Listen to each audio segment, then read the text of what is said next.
Here's where you can go to change the notification shade style, and this is for Poco or Xiaomi phones with Android 15. To change the appearance of your notification shade, go ahead and use the quick access, and with HyperOS 2, look for the settings toggle, this one right here. Then from here, you want to go down to where it says notifications right there.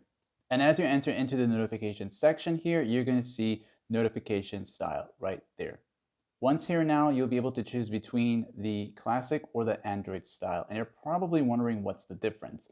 So to get access to your notification, you can pull down from the top left, which will give you these right here. And if you pay attention to the icons, you'll notice the size of it.